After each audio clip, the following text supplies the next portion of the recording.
Assalamualaikum warahmatullahi wabarakatuh. Oke, perkenalkan kami dari kelompok 6 dari kelas 3F, program studi jaringan telekomunikasi digital, jurusan Teknik Elektro dari Politeknik Negeri Malang. Oke, jadi di sini kami akan membahas atau mempresentasikan yaitu materi amplifier uplink dan downlink, sistem akses SCPC, TDMA, dan FDMA. Oke. Baik, selanjutnya adalah perkenalan anggota kelompok. Yang pertama saya sendiri, Fakri Muhammad, absen 9.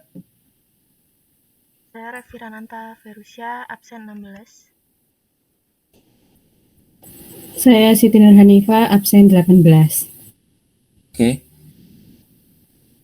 Baik, selanjutnya adalah daftar isi. Berikutnya adalah daftar isi yang akan kita bahas. Yang pertama adalah amplifier uplink. Yang kedua ada amplifier downlink. Yang ketiga ada sistem akses SCPC. Yang keempat ada sistem akses TDMA. Yang kelima ada sistem akses FDMA.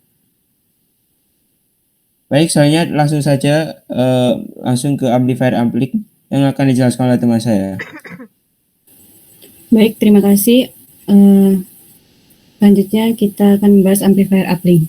Amplifier uplink ini pada satelit digunakan untuk memperkuat sinyal yang diterima dari stasiun pengirim pada bumi, itu untuk mencapai ke satelit dengan kekuatan yang cukup untuk diolah dan diteruskan ke transponder atau sistem pemrosesan lainnya di dalam satelit. Jadi sinyal uplink ini merupakan sinyal yang dikirimkan dari bumi ke satelit. Gambar di samping ini adalah salah satu contoh dari amplifier uplink. Next. Lalu blok diagram stasiun bumi yang kita ambil itu yaitu power amplifiernya. Di sisi uplink, power amplifier ini merupakan perangkat stasiun bumi yang berfungsi sebagai penguat akhir carrier radio frekuensi agar sinyal yang akan ditelit melalui antena parabola. Input dari high power amplifier sendiri adalah sinyal radio frekuensi yang dihasilkan dari up converter yang mempunyai frekuensi tinggi tetapi dayanya rendah, jadi dibutuhkan amplifier. Next. Lalu ada jenis-jenis amplifier yang digunakan pada stasiun bumi itu ada dua, yaitu SSPA dan HPA. SSPA sendiri terbuat dari rangkaian elektronik dengan bandwidth sempit dan power relatif kecil, yaitu sekitar 20-50 watt. Lalu pada HPA ini terbagi menjadi dua, yaitu KPA dan TWTA. Untuk KPA sendiri, bandwidth-nya itu kurang lebih 40 MHz dengan output power yaitu 3 kW dengan gain-nya sekitar 60 desibel. Sedangkan TWTA sendiri bandwidth-nya itu kurang lebih 500 MHz atau lebih dengan output power-nya itu sekitar 10 kW dengan gain sampai 70 desibel. Untuk contoh amplifier uplink sendiri yaitu yang ada SSPA, merupakan penguat RF yang terbuat dari rangkaian elektronika dengan faktor penguatan yang terdiri dari beberapa tahap penguatan. Umumnya itu dibuat dengan menggunakan transistor yang mempunyai daya penguat radio frekuensi tinggi. Transistornya ini yang sering digunakan adalah jenisnya MOSFET. Lalu amplifier ini dilengkapi dengan heatsink untuk mendinginkan temperatur perangkat elektronik yang mudah panas.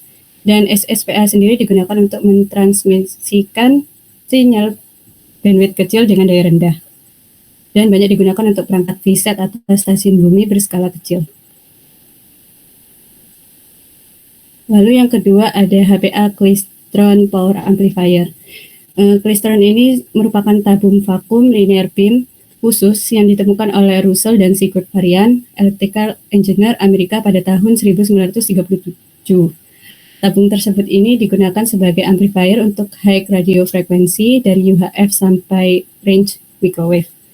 Low power klistron sendiri digunakan sebagai osilator untuk terrestrial microwave, relay communication link, sedangkan high power klistron digunakan untuk tabung output pada UHF television transmitter, satellite communication atau radar transmitter. Lalu yang ketiga ada block up converter. Ya, ini adalah amplifier uplink yang digunakan untuk memperkuat sinyal uplink sebelum dikirimkan ke satelit. Jadi BUC mengubah frekuensi sinyal dari frekuensi rendah menjadi frekuensi tinggi agar sesuai dengan kebutuhan komunikasi satelit. BUC sendiri sering menggunakan transistor daya tinggi atau teknologi MMIC, yaitu Monolithic Microwave Integrated Circuit. Untuk pertama kali di AS, Rohde dan Squarce menghadirkan amplifier uplink satelit jenis R dan S PKU 100 dapat digunakan di stasiun bumi dan kendaraan satelit news gathering. R dan SPKU 100 ini tersedia untuk pita 12,75 GHz hingga 13,25 GHz dan 13,75 GHz hingga 14,5 GHz dengan daya puncaknya radio frekuensi itu sekitar 400 watt dan 750 watt.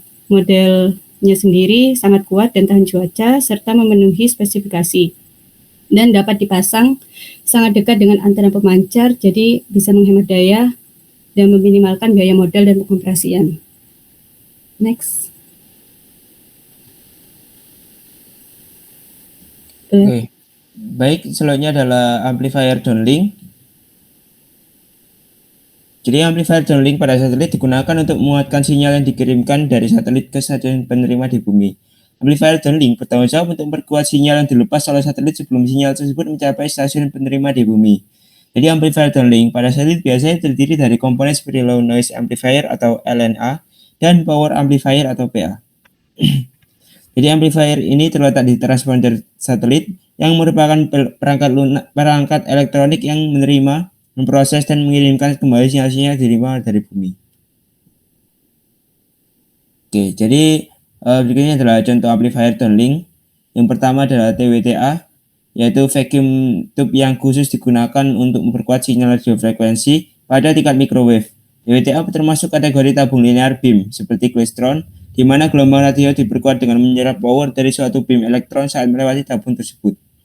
Jadi kelebihan utama penggunaan TWTA dibanding beberapa amplifier lain adalah kemampuannya untuk memperkuat daya sinyal downlink dari satelit ke stasiun penerima pada frekuensi tinggi dengan bandwidth lebar.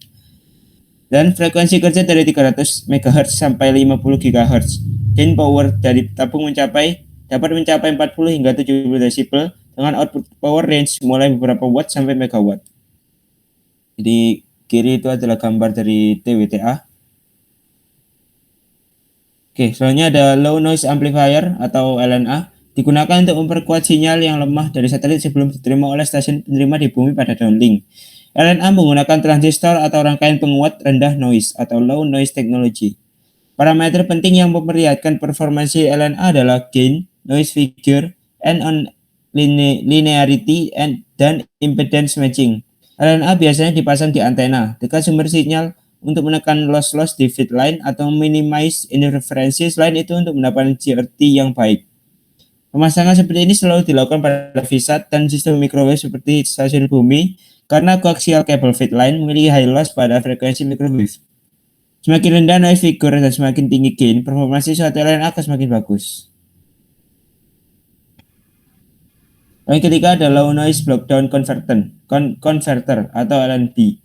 Adalah komponen yang mengkombinasikan fungsi LNA dengan down converter untuk memperkuat dan mengubah frekuensi sinyal downlink sebelum diterima oleh stasiun pertama.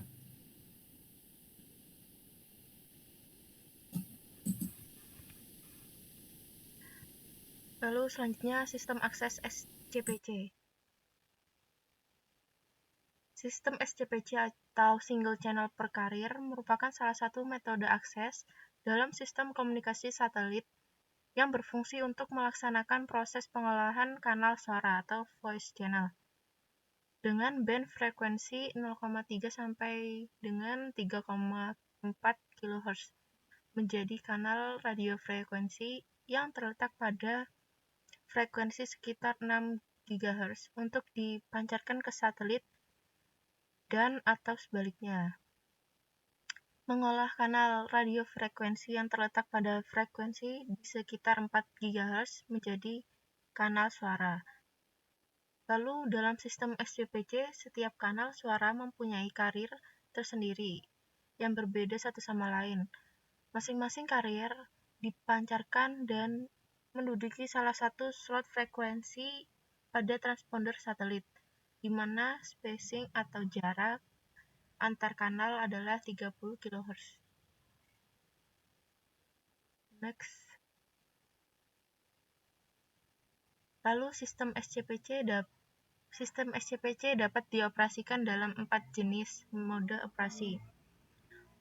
Yang pertama yaitu mode Demand Assign atau DA. Sistem SCPC DA yaitu cara pengoperasian di mana frekuensi pembawa serta tujuan komunikasi dapat dipilih sesuai kebutuhan dan diatur oleh master station.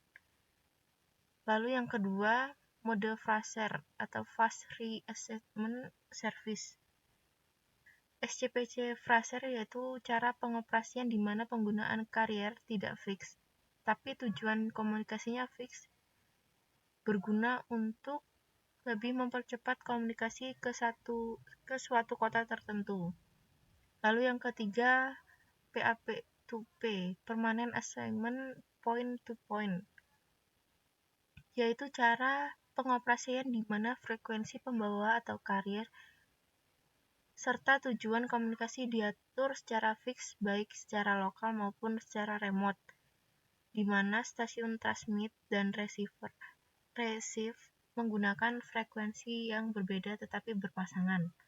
Lalu yang terakhir, mode PA loopback, yaitu pengoperasian di mana frekuensi pembawa serta tujuan komunikasi diatur secara fix, namun stasiun transmit dan receive menggunakan frekuensi yang sama. Jadi suatu kanal frekuensi digunakan baik untuk kirim maupun untuk menerima.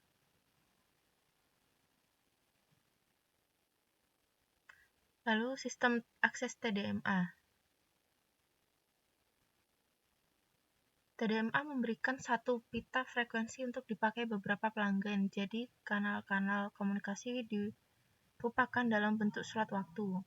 Slot waktu yaitu berapa lama seorang pelanggan mendapat giliran untuk memakai pita frekuensi. Satu slot waktu digunakan oleh satu pelanggan. Slot-slot waktu ini dibingkai dalam satu periode yang disebut satu frame.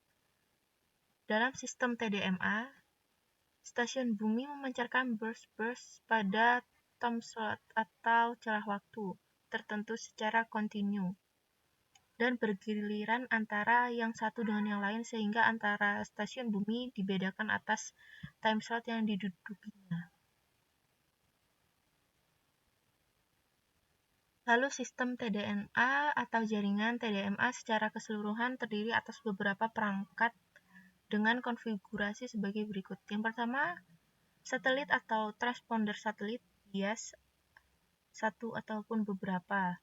Transponder yang berfungsi sebagai repeater serta penguta dan translasi frekuensi dari frekuensi uplink menjadi frekuensi downlink dengan selisih sebesar 2225 MHz untuk penggunaan dalam daerah frekuensi C-band, maka besarnya frekuensi uplink berkisar antara 5.925 MHz sampai 6.425 MHz.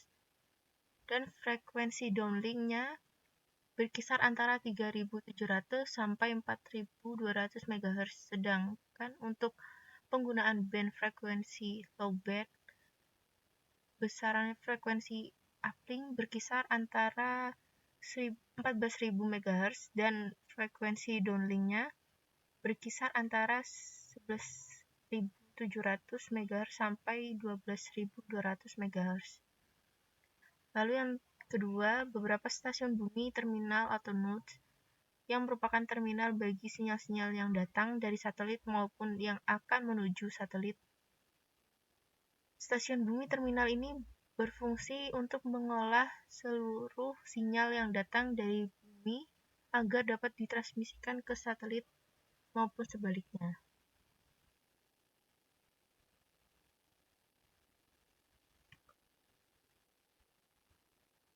Oke. Baik, selanjutnya adalah sistem akses FDMA. Jadi sistem akses FDMA frekuensi division access adalah sistem multiple access yang menempatkan seorang pelanggan pada sebuah kanal berbentuk pita frekuensi komunikasi. Dalam sistem akses FDMA, setiap pengguna mendapatkan alokasi frekuensi yang unik dan tidak tumpang tindih dengan pengguna lain. Jadi setiap pengguna mengirimkan sinyal informasi pada frekuensi yang ditugaskan untuknya dalam jangkauan sistem. Dalam hal ini, setiap pengguna memiliki akses eksklusif ke pita frekuensi yang telah ditetapkan.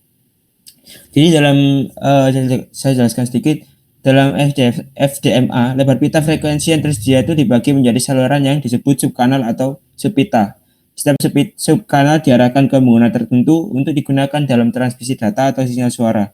Pengguna tersebut memiliki akses eksklusif ke subkanal frekuensi yang ditentukan selama komunikasi. Dan penerapan FDMA ini biasanya ditemukan atau dipakai pada sistem komunikasi seperti sistem radio konvensional, sistem telepon generasi pertama, dan sistem radio terestrial. Jadi keuntungan dari sistem akses FDMA itu yang pertama ada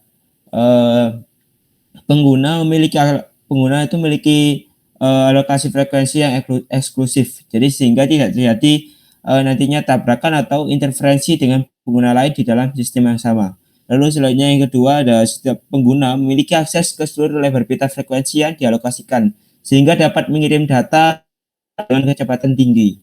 Dan yang ketiga, sistem akses FDMA relatif sederhana dalam perencanaan dan implementasinya.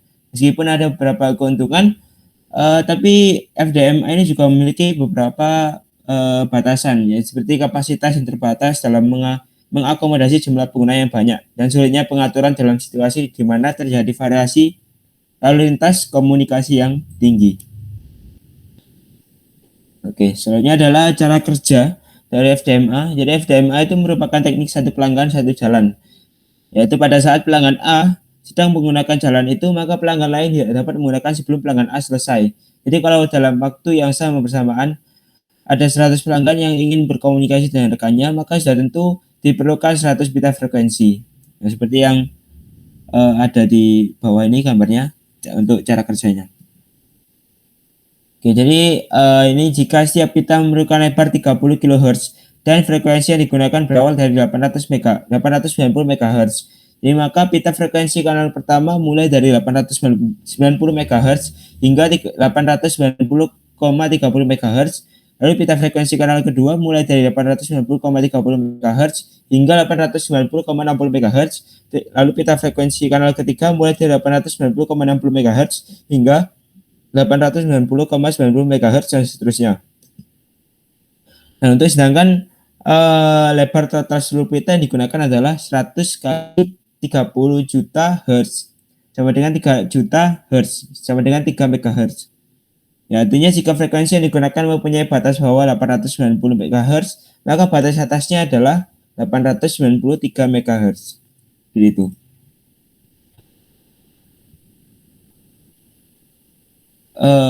Oke. Itu tadi cara kerja mengenai FDMA. Oke. Terima kasih untuk yang sudah menonton video ini. Kurang lebihnya mohon maaf, kami sampaikan. Bila ada salah kata, kurang lebihnya mohon maaf. Wassalamualaikum warahmatullahi wabarakatuh.